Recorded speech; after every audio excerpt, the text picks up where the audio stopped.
Anthony Appiah is one of the most distinguished philosophers in the English-speaking world.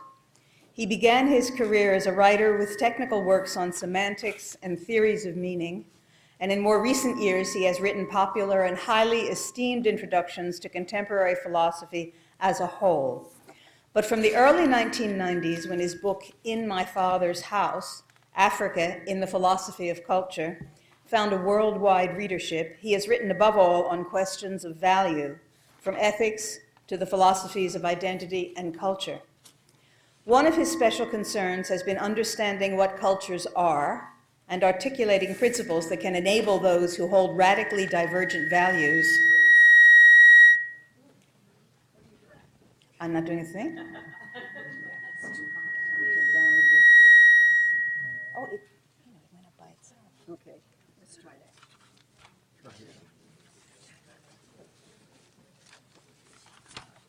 One of his special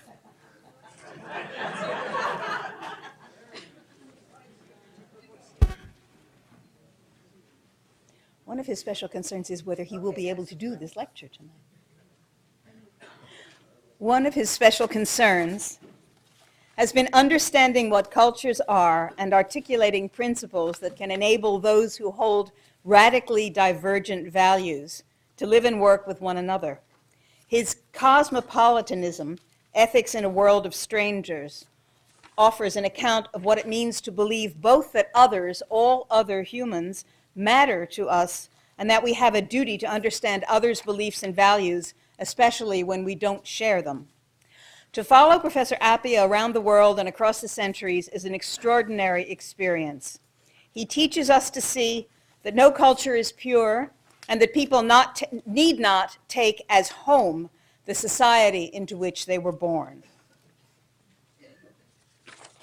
Professor Appiah took his BA and PhD at Clare College, Cambridge, and after holding a research fellowship at Cambridge, he embarked on a teaching career that has taken him to Yale, Cornell, Duke, and Harvard. In 2002, he came to Princeton, where he is Lawrence Rockefeller University Professor of Philosophy and a member of the University Center for Human Values. He has received many honors and prizes, including several honorary degrees and membership in the American Academy of Arts and Sciences, the American Philosophical Society, and the American Academy of Arts and Letters.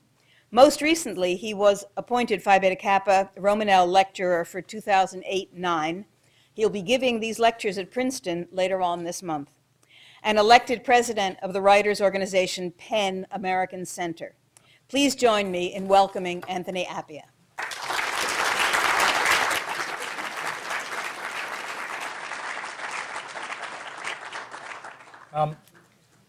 My election to the presidency of the PEN American Center was very recent. It occurred at 6 o'clock this evening, which is why I was a bit out of breath when I got here, since it happened in New York. But I'm very glad to be here. And I thought I'd talk, when Louise asked me to talk in this series of lectures about Africa, I thought I'd talk about the diversity of Africa. And I want to begin by reminding you of why I need to do that. Europeans, and we inherit large parts of our intellectual traditions from Europe.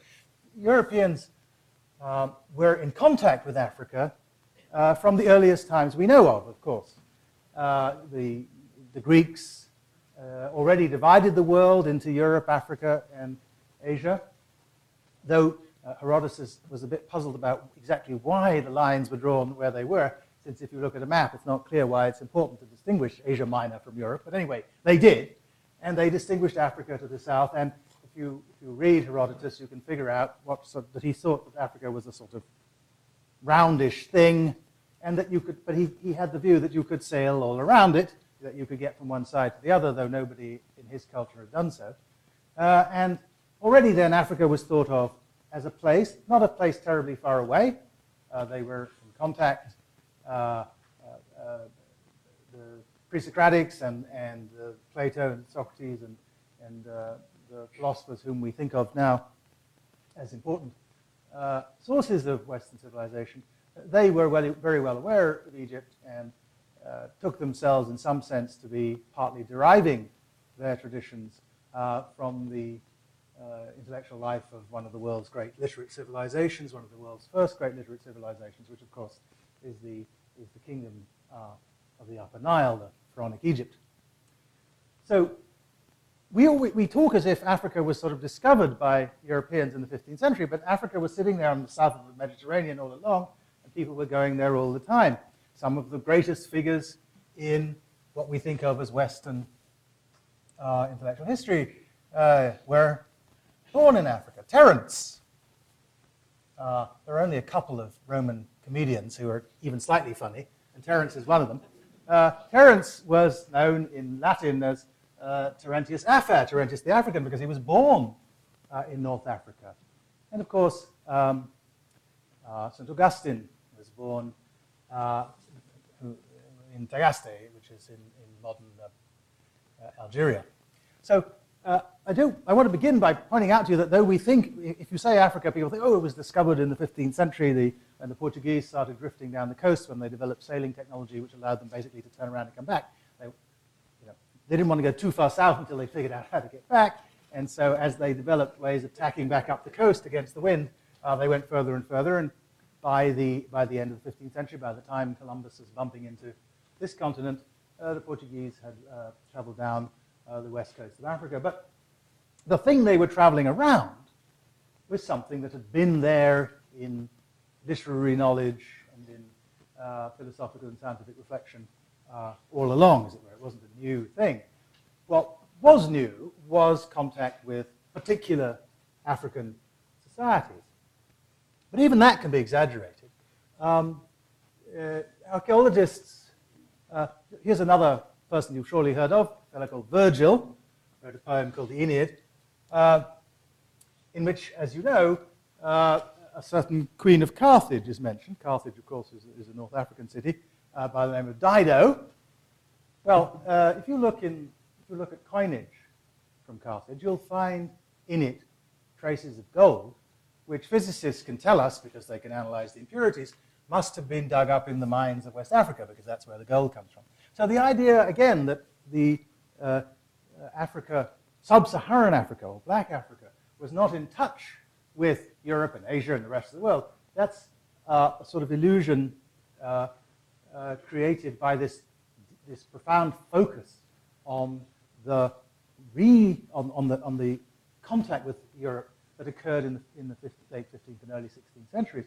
But as I say, what they were coming to were societies which were the heirs to earlier societies which had been in touch through the trans-Saharan slave trade, the trans-Saharan salt trade, and the trans-Saharan gold trade way back till long before the rise of Imperial Rome. So the first thing, now I don't know if you find any of this surprising, maybe you knew this already, but I think even if you knew it, you probably hadn't put it together with the way you think about Africa. You probably think of it as a place that has a history that's very separate from the history of Europe, or very in the period before the 15th century, or very separate from the history of West Asia. But it's not. And as I say, this connectedness is very ancient.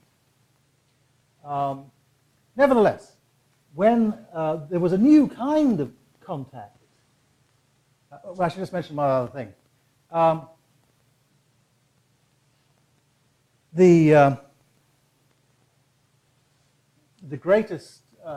of the greatest shapers of modern Europe, of course, has been the relationship between Christendom and Islam.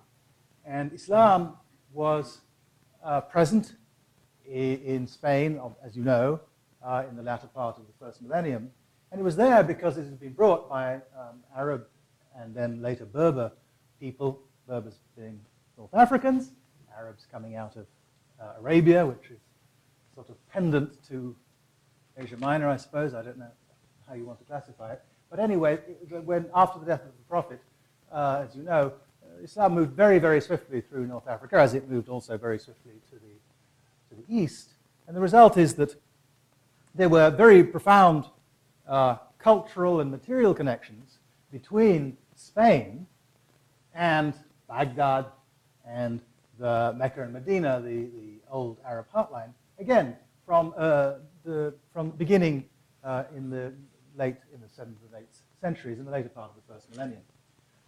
And what connected those two was not just the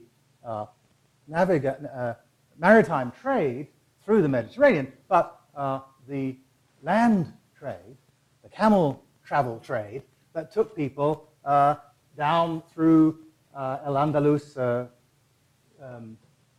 Muslim Spain, through Gibraltar and into North Africa, and then across North Africa through Egypt and into the Arabian world.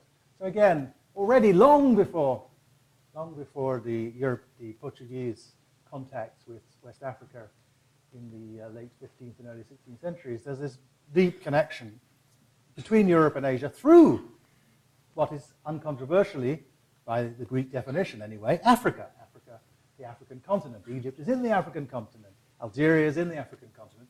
And the thought that the Sahara is an impenetrable barrier is one you would only have if you weren't in North Africa.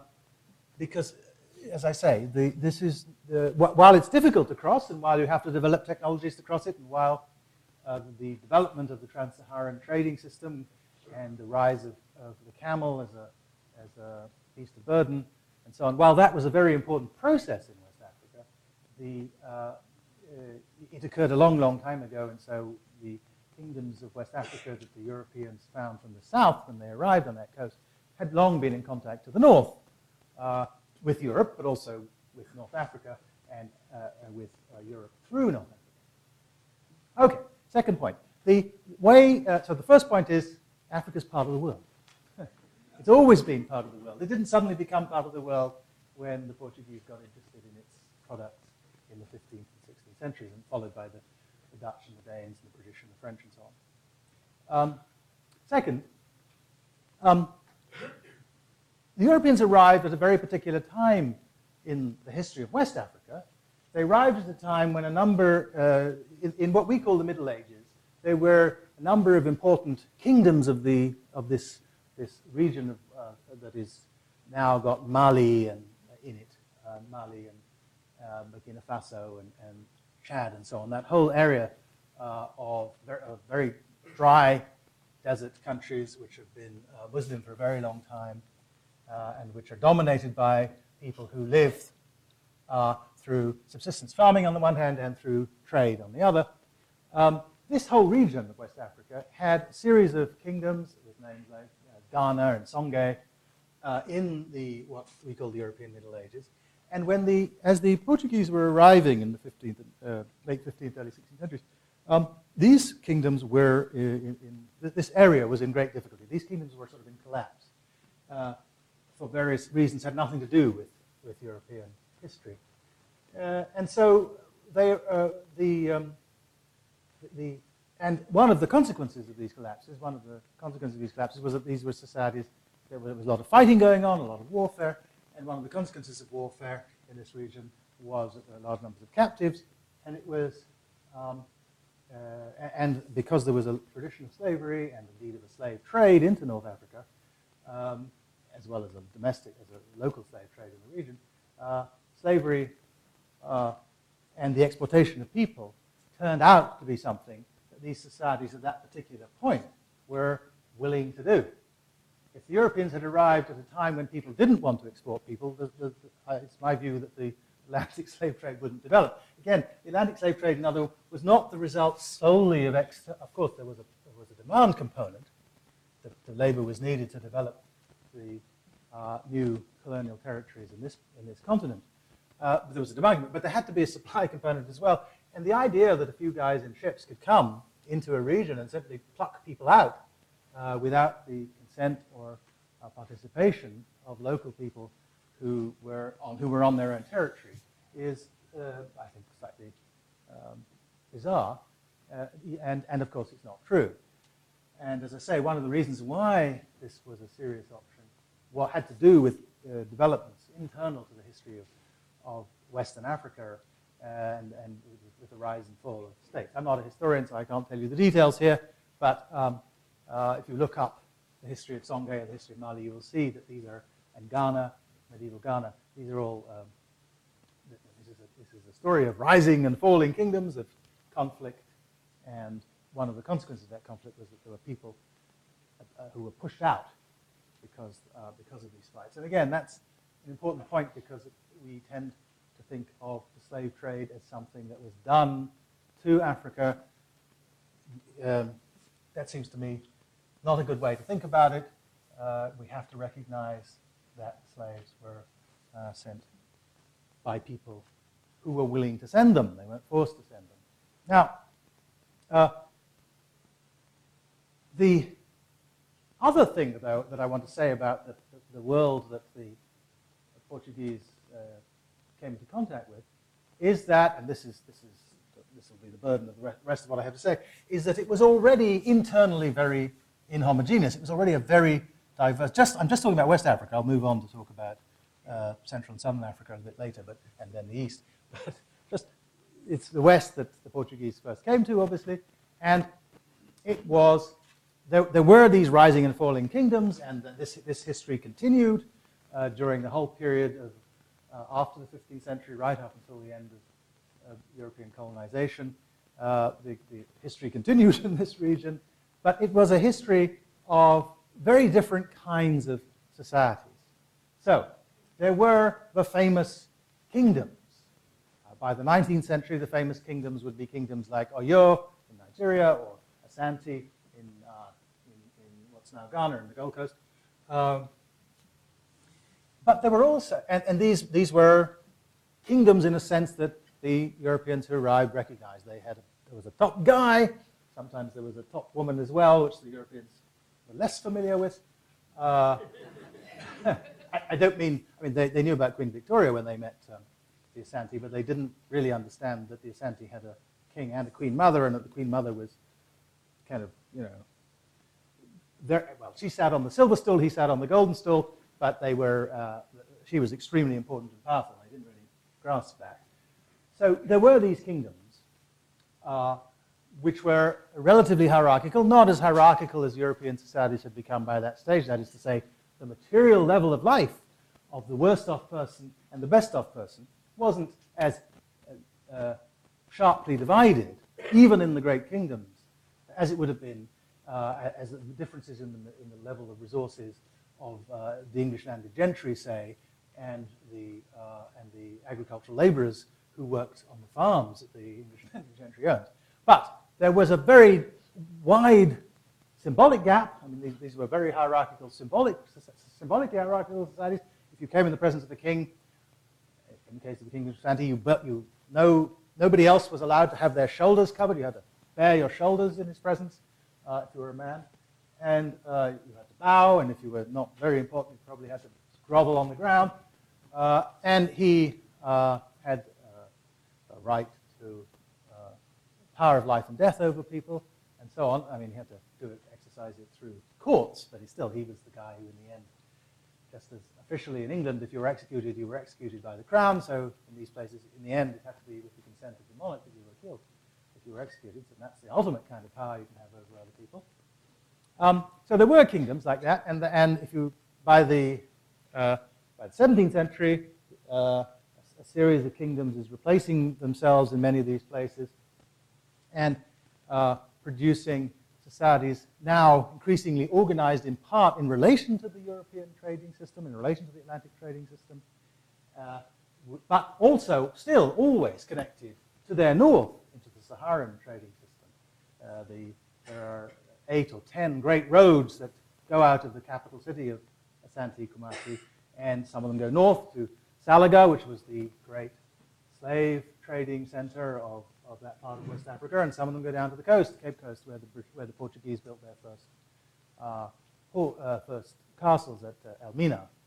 And the fact that they called it Elmina tells you what they were thinking about. Elmina, of course, is Portuguese for the mine, and when they first arrived, they were looking for gold. So there were these very centralized societies, but around them, and especially in these imperial societies, there would have been other societies which were giving some kind of payments to these great empires, in order to basically keep them from coming back and destroying them. And in those societies might be extremely egalitarian, or at least much less hierarchical than the societies, the monarchies that controlled these empires. And there were many, many people way into the 19th century, and in fact, arguably at least into the early 20th century, but certainly into the 19th century, there were many, many people who lived pretty much out of the control of anybody. They lived in small farming communities, and except when the big armies were coming through, which they were from time to time, and when the people were engaged in conquest or slave raiding, most of the time they lived their lives according to their own thought, their own customs. There may have been some king somewhere who thought that they were his subjects, but they may or may not have taken that very seriously themselves, except when he showed up, or his envoys showed up. They may not have thought about it very much. And so you have both very hierarchical societies and very, very unhierarchical societies, all in West Africa, and indeed, this is something one can say about the whole continent. There are the mixture of kingdoms, hierarchical societies on the one hand, and very, very egalitarian, non-hierarchical societies, places which hardly have any state, any politics at all. They're just small groups of a few hundred people living together, farming together, sharing customs and some religious rites, but not really politically organized at all. And if they have an army, it's because somebody attacks them and they get together with their bows and arrows and their spears and they defend themselves. That's it. So that's one kind of variation that you'll find in the societies that the Europeans met. They met some societies that were highly organized, imperial societies, very hierarchical, and they met societies that were organized but not hierarchical and imperial and large, at small scale. There's a big difference in scale and in degree of hierarchy. The other thing that you already get in West Africa, and you get even more of it as you travel into the rest of the continent, is very, very many different ways of organizing family life.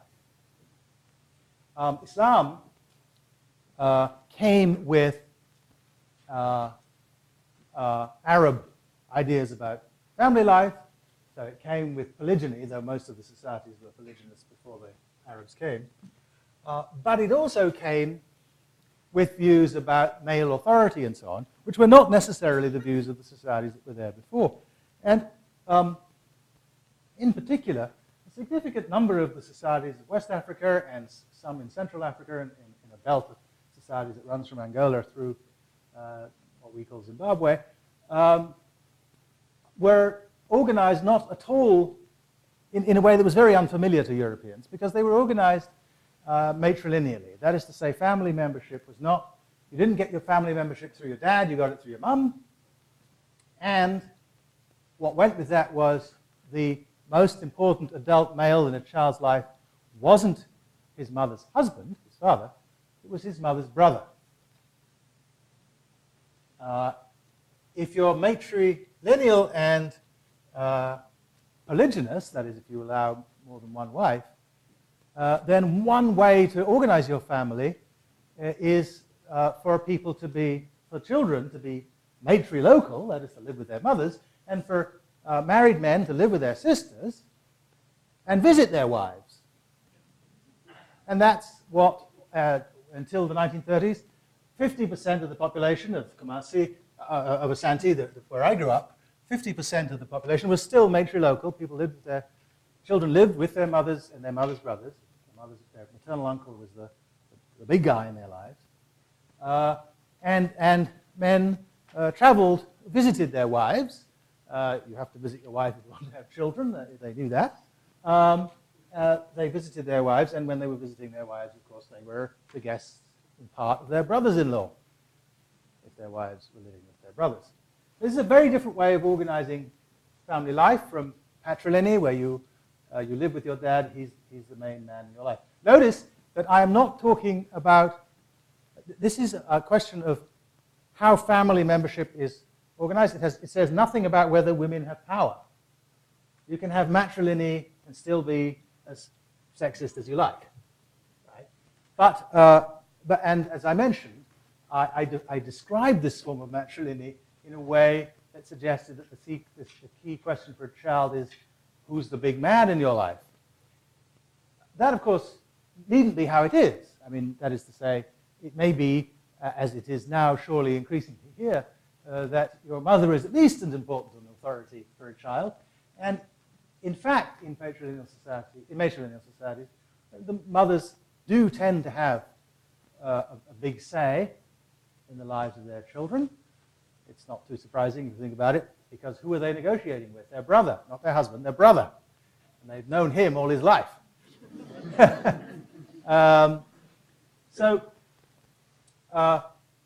And this has consequences for the inheritance of property, obviously. In the society I grew up in, the obvious person for me to leave my property to is my sister's children. Well, my children don't need to worry because my wife's brother will look after them, so I don't need to worry about them.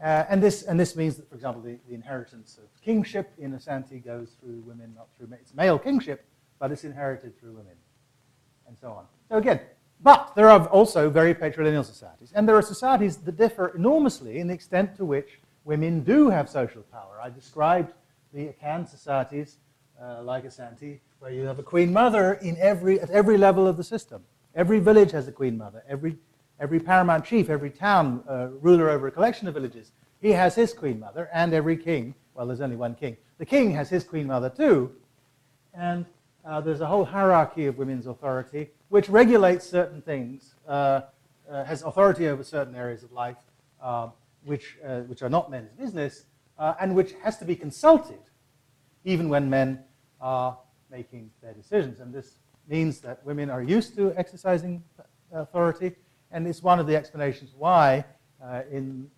Ghana women moved very swiftly into the colonial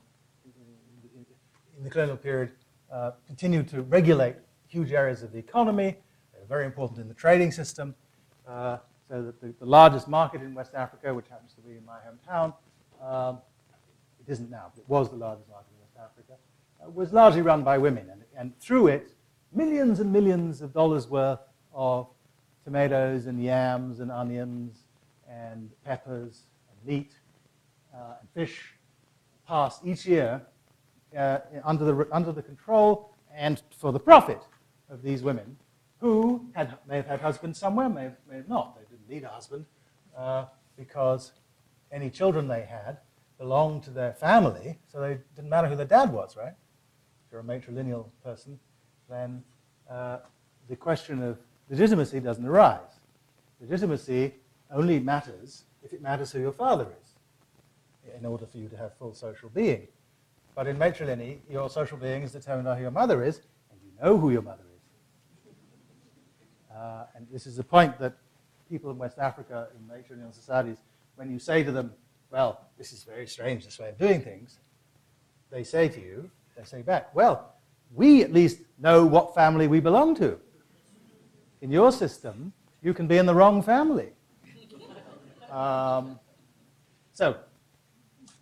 this is one kind of variation, hierarchy, but also family life, organization of family life. In the system that I grew up in, just to give you one last example, I referred to my father's sister's daughter throughout my childhood as my wife. She's my first cousin,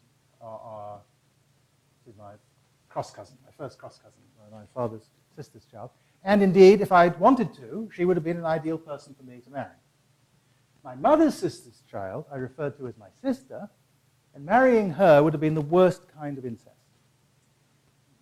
It would have been just as bad as marrying one of my uterine kin, someone who came out of the same womb as I did. No conceptual distinction. Indeed, there isn't a distinction in words. If you want to distinguish between a man or a woman,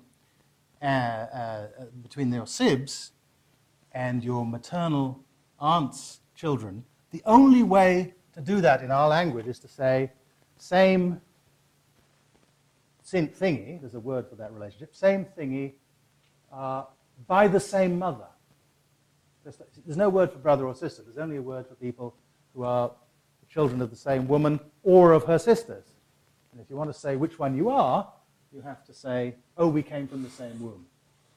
We didn't come from different wombs. And the proper word to use to refer to your mother's sister is mother. And if you go to Asante now, still, and you'll ask someone, who's that woman over there? They'll say, oh, that's my junior mother. That means my mother's younger sister. It's my senior mother. That means my mother's younger, elder sister. So, anyway, these are different ways of organizing family life, and the point is both of them are well represented in West Africa. We have both strong matrilineal societies and both strong patrilineal societies. And this was a source of some confusion for Europeans because they couldn't quite understand how these people were doing things. How could somebody not want his heir to be his son? That just struck them as completely bizarre. Nevertheless, they worked it out, and as I say, we've got different kinds of politics, different kinds of family organization, and if you move, and remember, we've got places where Islam has been present in North Africa since the very beginning of Islam. As you go down by the beginning of what we call the Middle Ages, Islam has come all the way down into what's now northern Nigeria and northern Ghana, and by the 19th century, with the Fulani jihads into southern Nigeria, 1/3 of the 30 million Yoruba people today are Muslim. 1/3 are Christian and 1/3 are neither. But they're all Yoruba. And the ones who are Muslim became Muslim largely in the 19th century. So that's another form of variety. Enormous religious variety. There are people who have belonged to one of the world religions, Islam, for a very, very long time. There are a few people in North Africa, Copts in Egypt, for example, who've been Christians since before there were Christians in Europe. And similarly, of course, in East Africa, in the Ethiopian Empire, which has been a Christian empire, again, since before there were European Christians. And the connections between the Ethiopian Empire and Europe are so long-standing that the first time the Ethiopians expelled the Jesuits was in 1648. So they've been interacting with Rome for a very, very long time. So you've got Christianity, you've got Islam, and you've got, already a long time ago, not just in the colonial period, you've got both Christianity and Islam, but you've also got religious traditions that are very, very different from either. And they are themselves somewhat diverse.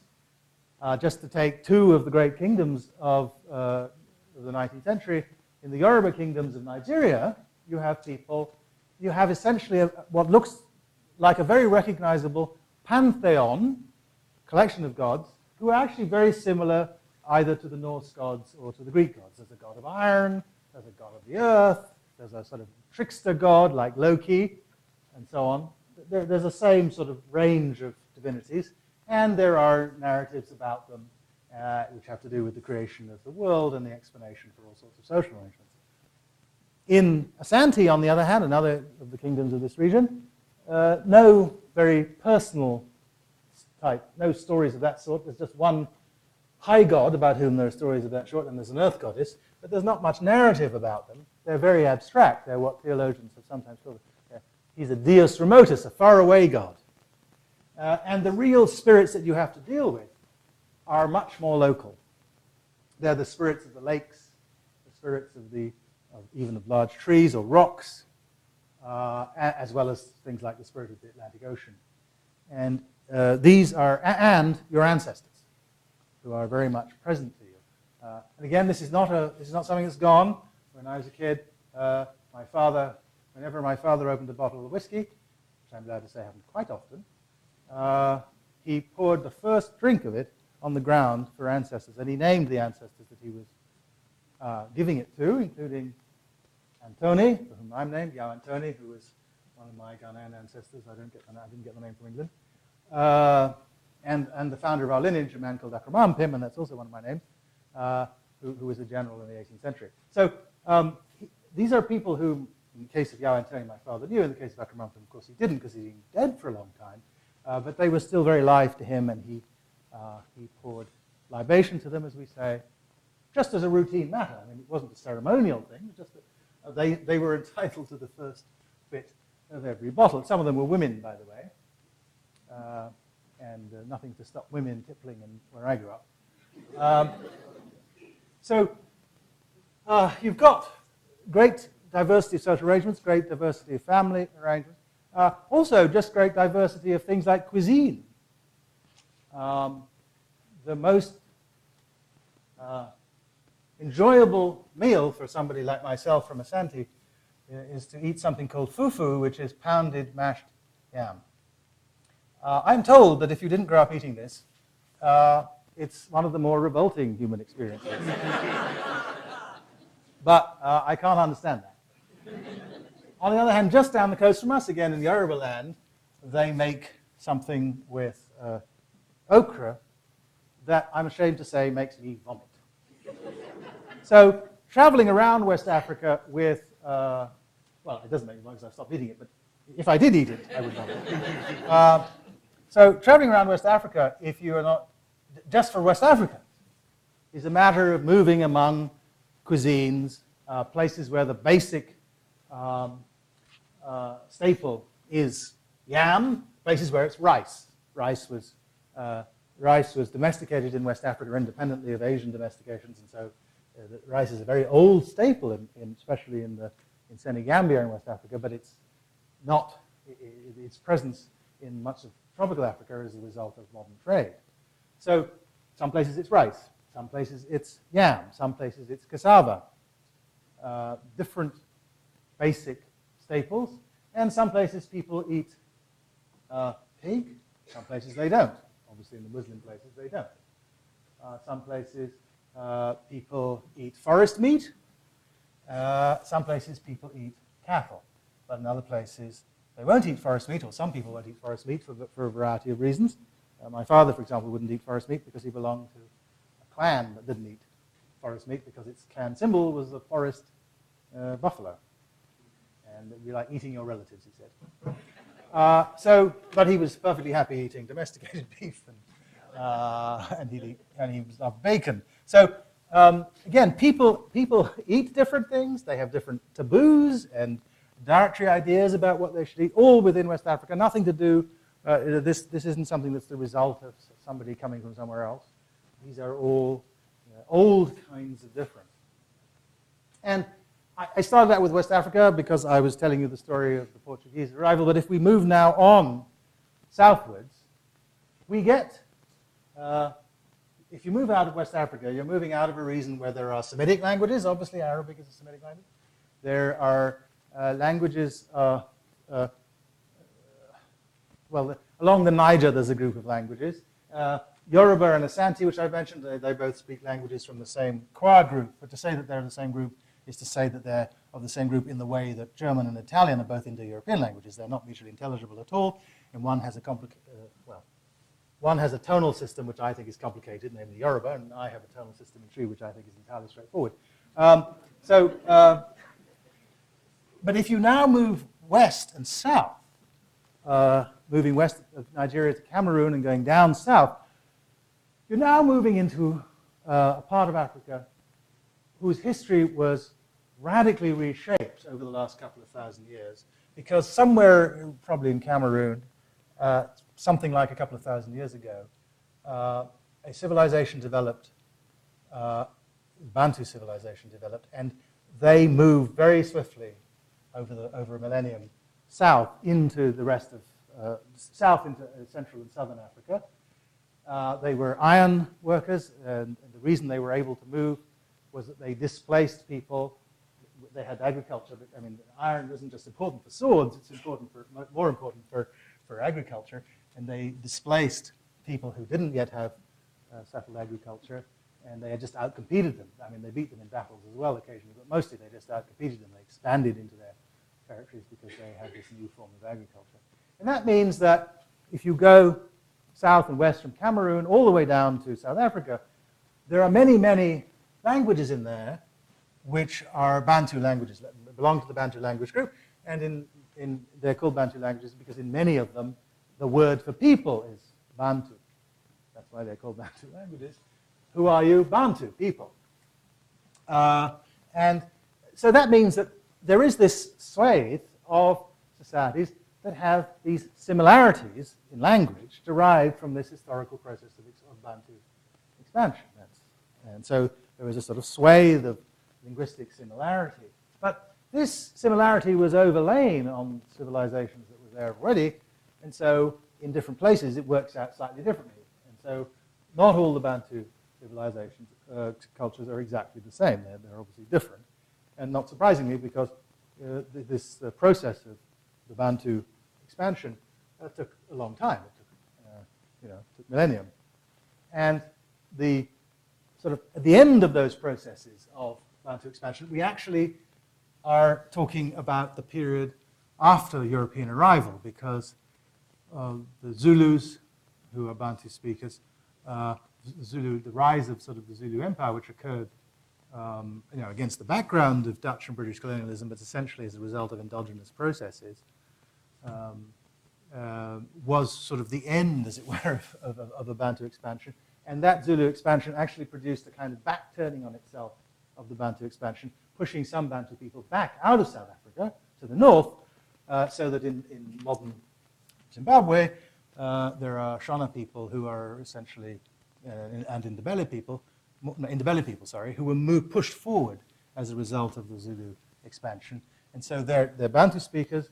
They used to live in what's now South Africa. They now live in what's is Zimbabwe, a bit further to the north, and that's the result of these warfaring processes that occurred in the 17th, 18th, 19th centuries in southern Africa. If we turn now to East Africa, I've already mentioned, of course, the ancient extended civilization of the Ethiopians, which was Christian, as I say, from very early on. They think that they're where the Queen of Sheba came from, so they connect with biblical narratives.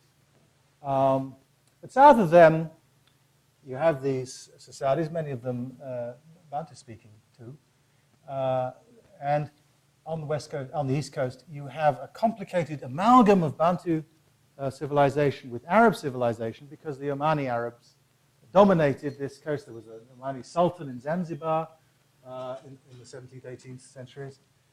And so what you get here is lots of Islam, lots of not Islam, but still intimate connections with Muslim societies, and many of the Swahilis think of themselves as Arabs, as they're entitled to do, according to traditional Arab ways of thinking of yourself. And many of them also went up into the Arabian Peninsula.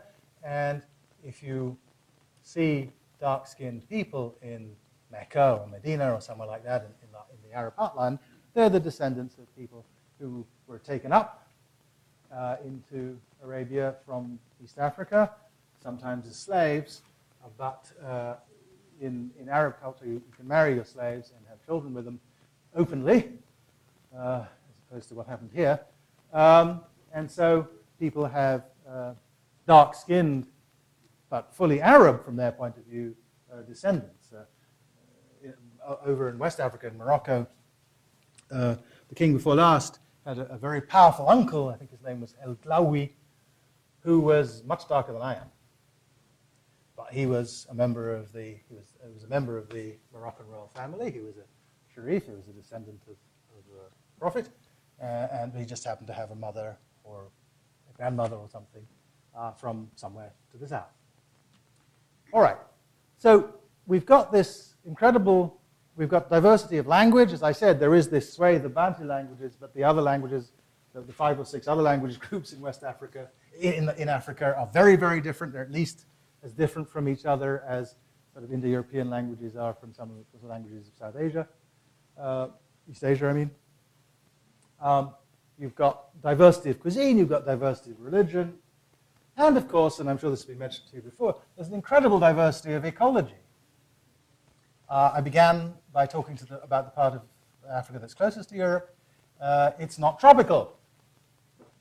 It's the Mediterranean coasts of Algeria and Tunisia and Egypt and Morocco. These are, the climate is the same as the climate in the south, basically as the climate in the south of France or in southern Italy. That's true in southern Africa as well. Cape Town is not in the tropics. It's south of the tropics.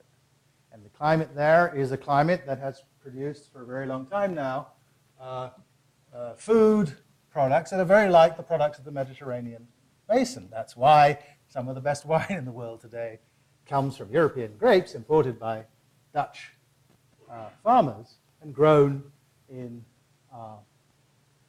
the non-tropical climate of southern Africa near the Cape. So we've got a very wide range of ecology, very wide range of languages, very wide range of kinds of societies, ranging from very hierarchical imperial societies, like the one that was in Egypt under the Ottomans, or like the one that was in Egypt under the pharaohs, for that matter, to very, very egalitarian societies like the society of the Bushmen, the Kalahari, move around in small groups, not much hierarchy, not much material culture. They don't have a lot of objects, though they have a rich oral culture and dances and other things as well. They have a civilization, but it's not a very materially complicated one. And, as I say, you have different ways of thinking about family, and you have very different ways of thinking about gender. I mentioned that in my hometown, large sectors of the economy are and have been controlled by women. This gives women independence. They have money in their handbags. They can make decisions about where their kids go to school and pay the bill. They don't have to ask some guy for the money. They can leave husbands because they don't depend on husbands, and they don't need to have husbands at all. One of my aunts didn't bother to have any husbands. She had children, but you don't need a husband to have children. And indeed, you have more interesting children if you don't have a husband, since you can pick and choose among the sources of half their genome. So this gives you a kind of independence. There's no stigma associated with, as I say, because the stigma associated with illegitimacy depends upon caring about who your dad is for purposes of status, and that doesn't matter in this system. So there are places like, I'm not saying that this is a place where everything is perfect and there's no sexism or anything like that. I'm not saying that at all, but I am saying that these are powerful, independent people. Whereas, not far away, 200 miles to the north, in some of the Muslim-dominated societies of the Sahel, you have places where once a girl child reaches sexual maturity, puberty, she's not going to see any guys outside her family for the rest of her life. And when she's married, she may never leave the domestic compound until she goes out in a coffin. So this makes a big difference to life. It makes obviously a big difference to life for women, but it makes a big difference to life for children, and it makes a big difference to life for men. And these are all kinds of difference held within this single continent. Now, I'm having to battle against a sort of background assumption that if I talk to you about Africa, I should be explaining what's sort of all in common about it, because, and especially starting in the 19th century, a very, very powerful theory developed in our civilization in the West, which saw the central form of difference in the world as racial difference, and saw Africa as the home of the black person, of the Negro. And so when in the late 19th century, when people are thinking about Africa, they're not thinking about North Africa. Those are Arabs. They're an embarrassment because they're sort of out of place. They should really be in the Arab homeland in Arabia. And the fact that there have been Phoenicians and all kinds of people who are not Negroes in North Africa all along, just even though they'd all read their Aeneid, so God knows why they'd forgotten this, nevertheless, they sort of this drops out of the picture. And what you get is Africa as the home of the Negro. The Negro is a black race of people who have this shared identity, and therefore you expect all the civilizations, all the cultures, well, civilization might not be a word you would use, but the cultures of Africa, you expect them all to have some shared something or other that derives from the fact that they're all black civilizations. And if you are thinking in that way, then it will matter to you very much exactly where the boundary is between black people and non-black people, and you will take North Africa out of African history if you think of it as the home of non-black people. Somebody published a study just this week showing that though Cleopatra, as you know, was a member of a dynasty placed in Egypt by Alexander the Great, and it was there was a Macedonian dynasty. They were Greeks. But somebody just published a study this week showing that doing a genetic analysis of what is almost certainly Cleopatra's sister, whose tomb they found, and showing that she had African ancestry. Not too surprising, of course, that it's a Macedonian dynasty, but they'd been living in Africa for a while, and it's not unheard of for imperial people to marry locally and to take. Egypt has always been in Africa, obviously, but it's also been part of Africa in the sense that the Nile is a trading system, and people have been moving stuff, including people, up and down the Nile all along. And by the time you get to the bottom of the Nile, its source, that is, the start of the Nile, you're talking about places where there are large numbers of dark-skinned people. And so Egypt has always been a place that had people of many hues. So this story of Africa as the home of the Negro, which is a 19th century story, is one of the reasons why I think I'm having to insist on the diversity of Africa, even to this day. Thank you.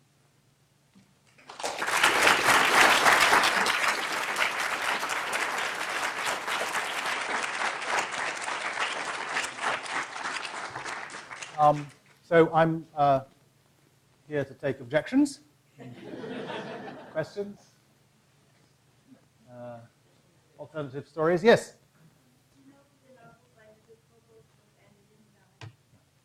Tell me about it. In the society of the top of the small village where the women maintain their households and the men are all in the city working, and there's a sort of pathos about that because they don't get to reproduce as easily as they would like to and be together and all those things. And I was wondering if that structure was imposed by Europeans or if that's a more traditional social structure. I don't know where this novel is set. Okay. Well, that sounds like the... the question is, do I know this novel? No, I don't. But in this novel, there are there's a community of women who are most of whose men are off working somewhere else. And so, and the question was, is this a traditional form of social organization, or is it the result of colonialism? It's basically the result of the migrant labor system that was introduced in southern Africa to support the mines. And so what you get is a vast labor reserve system, so that whole countries, Botswana, which is British Bechuanaland, and Namibia to some extent, all feeding labor, and all of the regions of southern Africa, the Republic of South Africa, and some from Mozambique, feeding people into the mines. They spend, they put them in sort of male sort of dormitories. Naturally enough, around these male dormitories grew up communities of women who provided services to these men, including the obvious kind of services that you'd have if you have a large number of men and no wives. And they're sending money back to the village. They're saving up. Many of the cultures, the Bantu cultures of southern Africa, are cattle cultures. And one of the things about cattle cultures is that you hold wealth in cattle. So one of the things these people are doing is saving money to buy cattle, which they keep back home. And they work long, until either they die in the mine, or they have enough accumulated cattle to go home and live off their cattle. And because these are cattle cultures, often you need cattle, or at least sheep, but usually cattle, to get married, because the symbolic exchanges around marriage, the lobolo, the bride price system, is you can't substitute, till recently anyway, you couldn't substitute money for cattle. You had to have actual cattle. And there was a sort of fixed number for a respectable marriage and so on. So they're feeding money from the global mining system into a traditional-ish economy, but it's been deeply shaped by this new form of arrangement in which men are away months and months and months at a time. Travel is difficult and expensive if you're traveling all the way from the Rand in South Africa to Rhodesia, say, as some people did. Zimbabwe, as it now is, or Zambia. So I suspect that that's what's being described. And it's been, understanding this, the way in which the migrant labor system has affected Southern Africa, is important for lots of reasons. It's important, obviously, for socio-cultural reasons. I think it's important also just for public health reasons. I mean, it's pretty. Why is the most severe, one of the most severe centers of the HIV pandemic in Southern Africa and Botswana and Namibia, South Africa and Mozambique? Part of it is to do with the consequences of separating families, separating men and women, and the consequences that produces. They have had bad luck as well. The form of the virus there seems much more virulent than the ones that so far developed in West Africa and so on. But there is a social component, I think, to the story. Yes, sir. Say a little bit more about what was going on in East Africa, Kenya, the Luo, and Maasai. Okay. Well, when? Well, how were those cultures different than Okay. West and Central Africa? Because they're right down below. I mean, Uganda has the Nile comes right into Yes. Uganda.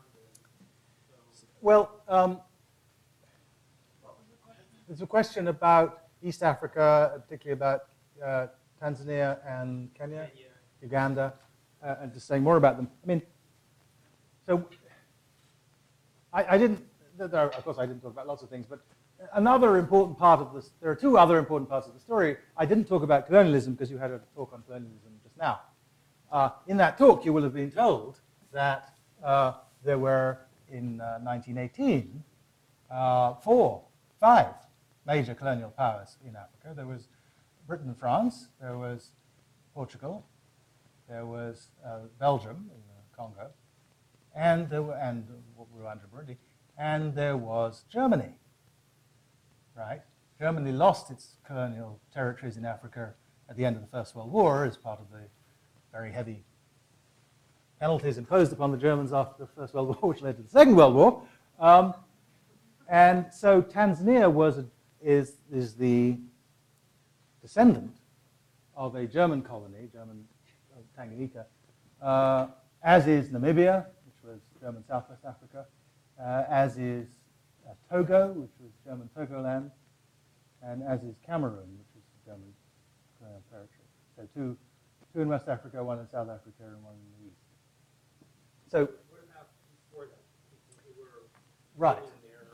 So one thing that's going on all up and down that coast is this development of this Swahili trading culture, which uses Arab script and many Arab words, and is dominated as a trading system because the goods that they're trading are things like, Zanzibar was the world's greatest supplier of clothes, for example, and the world meant the world, and they were traded up into Asia, into India, and then over into China and so on.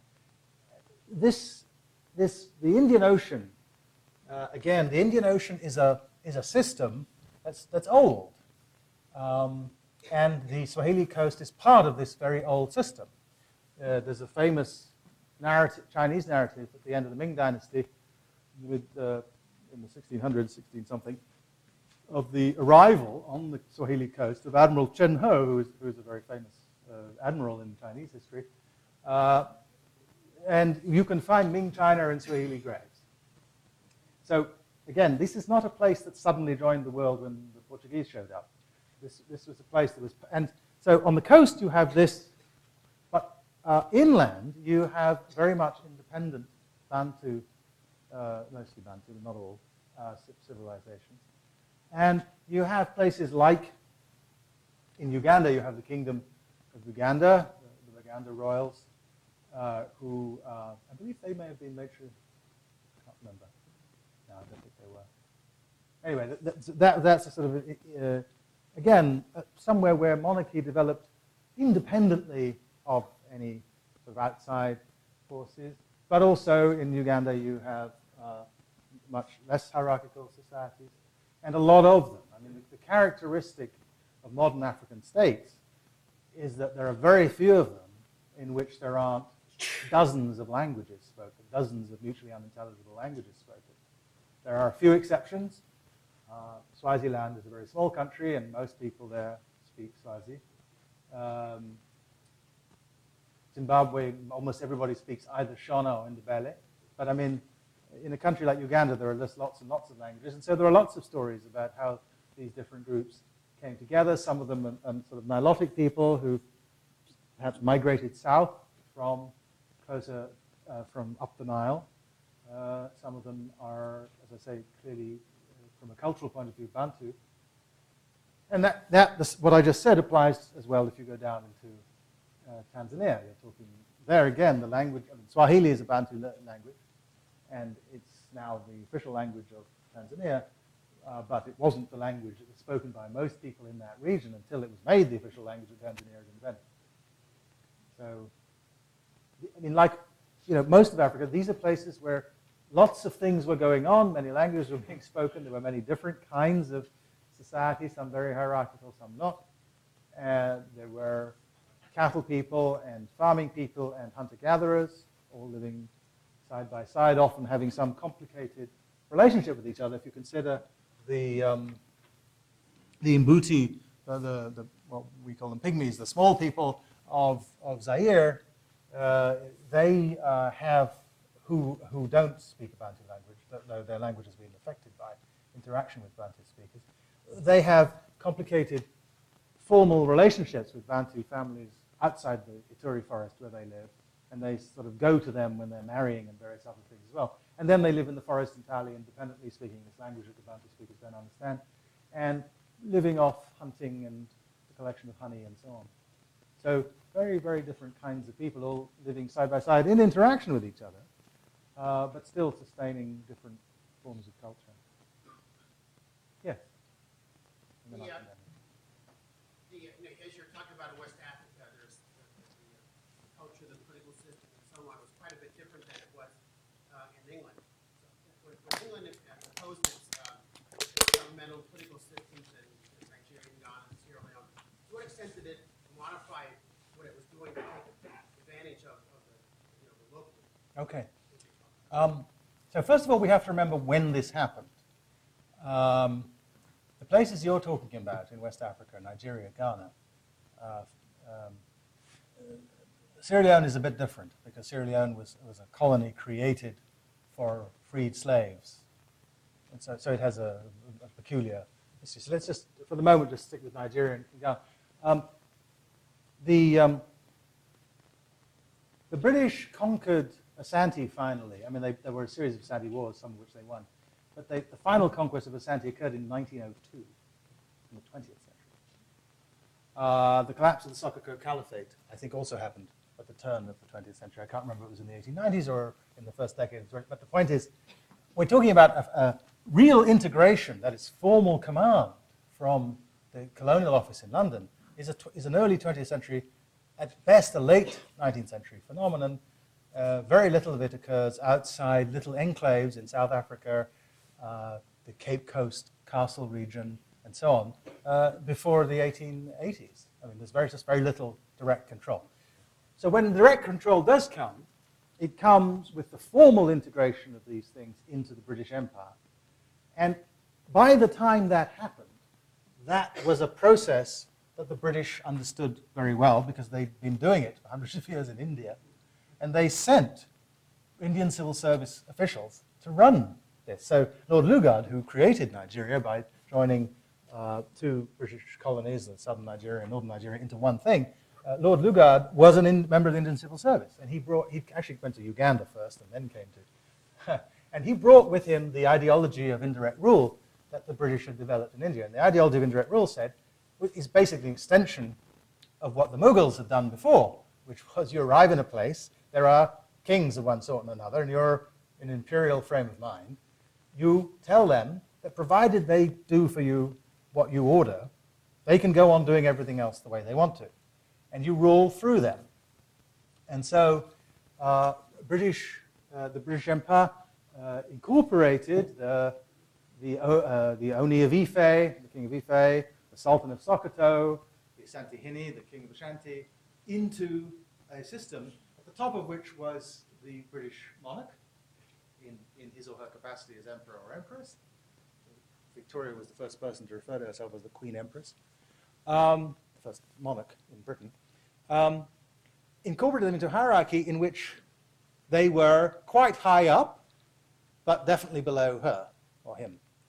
And you can see this. There's a very funny book, intentionally funny book, I mean, a very charming book by a man called David Cannadine, which is called Ornamentalism, which is about the ways in which the British used their system of titles to incorporate these foreign rulers. So, for example, my great uncle, the King of Ashanti, was called Sir Osei Ajuman Prempeh II. And his title, his traditional title was Otumfuo, which roughly means conqueror. But as far as the British were concerned, he was a KBE. He was a member of the British. He was a knight of the British Empire, and his wife was Lady Mary. He was only allowed to have give the title to one of his wives. And similarly, all those Maharajas and Rajas and so on, many of them had British titles. They may not have had knighthoods, but they often had other gongs of one sort and another. I mean, decorative medallion type things, which gave them a place in this vast global system of aristocracy. So now, there are two problems if you're trying to do indirect rule. One is that the part about doing what you want. The same Ajuman Prempeh grew up in the Seychelles Islands because the kings of Asante were troublesome to the British, and when they wouldn't do what they were told, they were exiled to the middle of the Indian Ocean. And many of my cousins have ancestors who lived in the Seychelles for this reason. And it was only when he agreed to come back and do what he was told somewhat that he was reinstalled first as chief of Kumasi and then as king of Ashanti in the 1930s. So sometimes they wouldn't go along with it, or they would pretend to go along with it but end up doing and sustaining things that you didn't want done without telling you. That's one problem. The other problem derives from the thing that I mentioned before. This is a continent in which there are very many societies which are not monarchical. And when you went into one of those and said, okay, I'm going to rule through your chief, who's your chief? They said, what? So you say, okay, well, not who's your chief, but who do you go to decide big things? And they said, her. They say, why do you go to her? Well, because she's the priest of the most powerful shrine around here. Okay, they said, well, we mean political questions. What do you mean? She decides the important questions, including the political questions. So the result of that was the British had to invent chieftaincy in many places. One of the ideas that people have is that every African society has chieftaincy. That's because, in the case of the British Empire, that was a British theory, and since in many places there weren't chiefs, they invented them. And they gave to somebody, they're called warrant chiefs, they gave them the warrant to act as chiefs, this is, then comes independence, and the question is, what shall you do with these people? They've been in some kind of authority for a couple of generations, not very long, maybe, but 80 years. In the rest of the country, in a country like Ghana or Nigeria, you give legal recognition to chiefs. The King of Ashanti has a statutory and constitutional position in Ghana, even though it's a republic, as does every other chief in the country. And there's a House of Chiefs, and not only is there a House of Chiefs, but land law is still decided by chiefly adjudication. You have to go to a chief's court. He'll have advisors, but he'll actually be sitting there to decide whether I own this piece of property or somebody else does. Now, you can appeal into the Crown Courts, what is now the Ghanaian court system, from the decisions of chiefs, but they nevertheless have the primary, they're as it were, courts of first instance for thinking about land rights. And that's because at independence we inherited the system of indirect rule that the British had created for the colonial period. Remember, before the colonial period, there was some indirect rule. The King of Ashanti ruled through chiefs inside and outside his own kingdom as well, but it was obviously rather different. And so there's a famous contrast made in thinking about colonialism in Africa between indirect rule as the British model and direct rule as the French model. The contrast in practice was much less sharp than that because you couldn't rule directly a place you just arrived in, so you ended up having to give more authority to traditional rulers because they were the people that people respected than the theory of direct rule suggested. And on the other hand, in the British system, there was much more overruling of rulers once they got them in, and therefore reshaping their authority in ways that were deeply untraditional. But nevertheless, broad and large, and from a sort of constitutional theoretical point of view, the French did not aim to keep in place in sub-Saharan Africa the chiefs who had been there, and the British did. Yes, sir. I'm sorry, I have to keep forgetting. Let me just ask, she's been waiting for a while, and then can I, she's been waiting for a while. So I'll come to you in a second. Fine. Yes, good. No, I'd forgotten that I'd said I'd come to her in a minute. Good. I was wondering, you had mentioned that the Portuguese began initiatives with gold, and before they really started.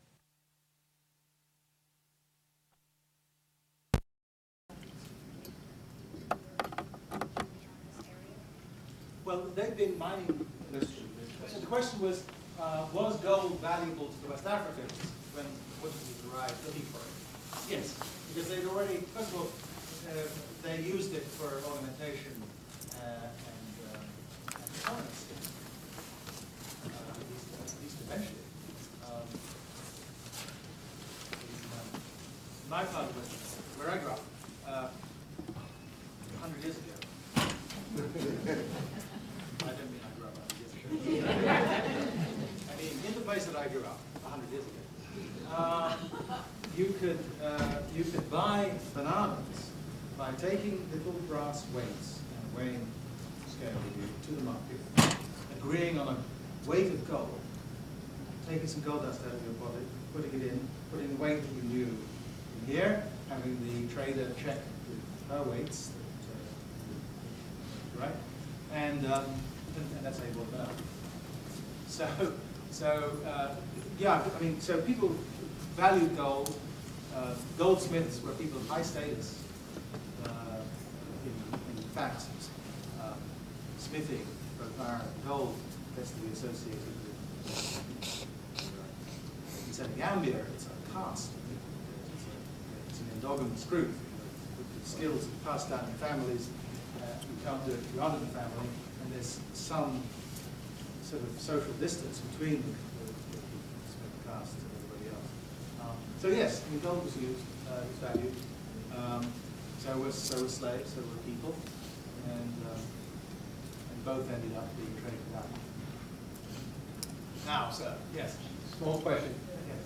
There are no small questions. How can the United States connect to Africa in a positive way, in a global way from north to south, Mediterranean? Small question. Let me just say that this will also be the last. Easily. Okay. Look,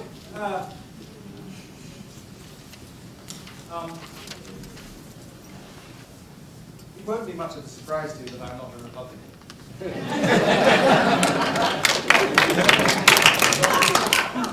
But one of the things that I think we must credit the last administration in this country with is having devoted a large quantity of resources, much larger than the previous Democratic administration, to medical, to dealing with AIDS. The only time I've had lunch at the White House was with President Bush and the President of Ghana. I was there for the President of Ghana.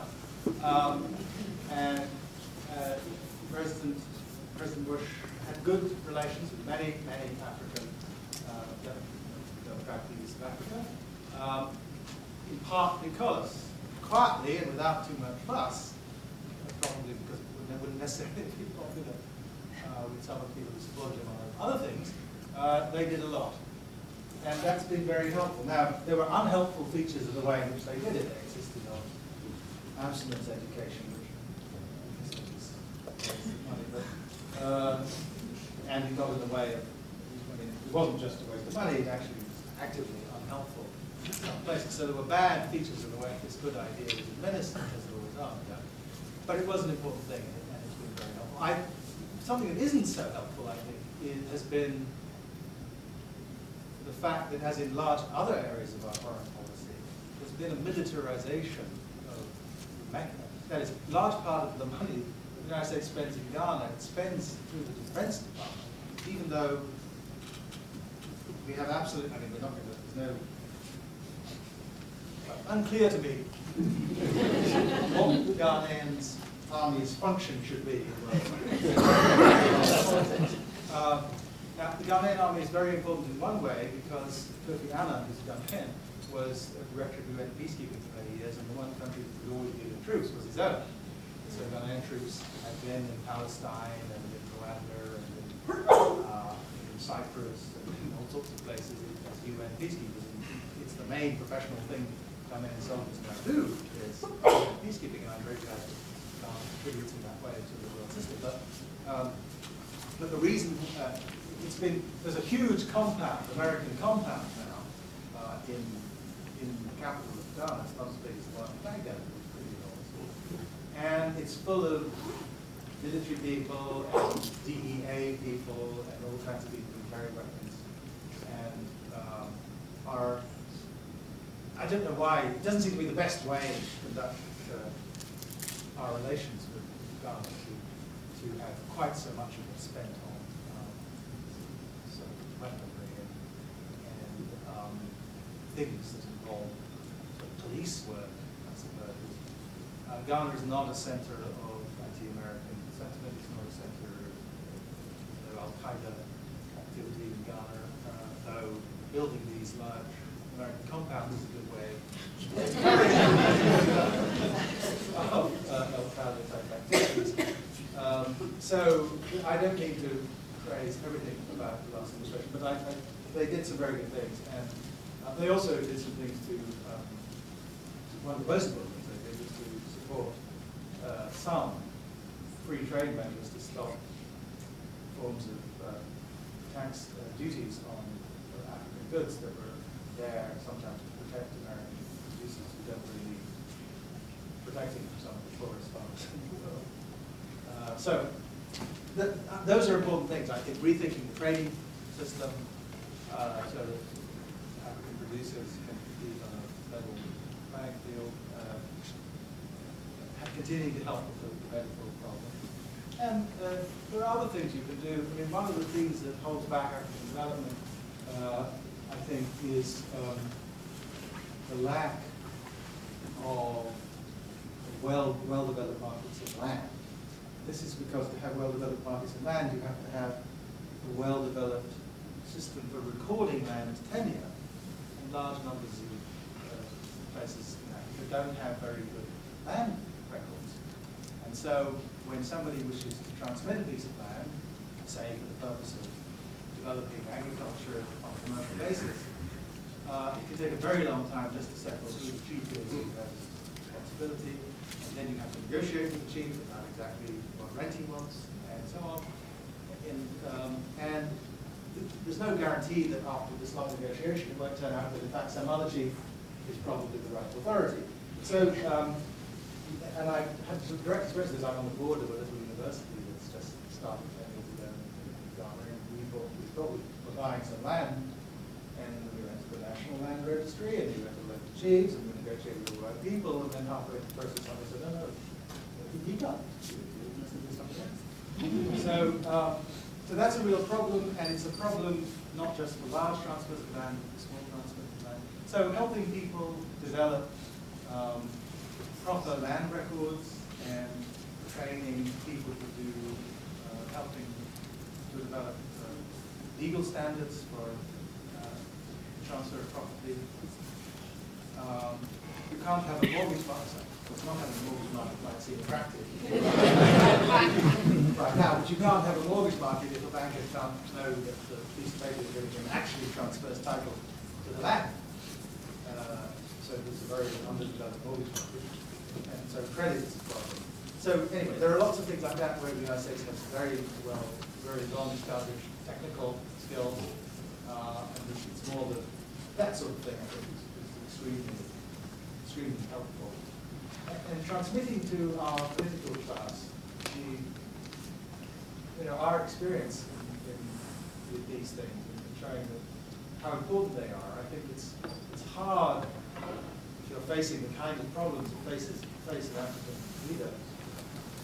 It's hard to believe how important it is to do these technical things, but it is important, and they have been an obstacle to development. My father died. It took us more than 10 years to establish that the house he'd given us was indeed ours. And we did that in the end without ever getting any judge to do anything, even though we regularly didn't do judges. Because I finally persuaded my cousins that the judge was never going to do anything, and that maybe we could just agree on condition of property. Roughly speaking, we did it in year one, and after 10 years they did it. But that wouldn't have happened if we had an efficient working land tenure system and courts that were efficiently administering property rules of property. So, and that's something the United States can help with. Is helping. I know lots of kids from law schools in this country who are involved in going out to various places, including Uganda, and working with them on the reform of the legal record system for that. Thank you very much.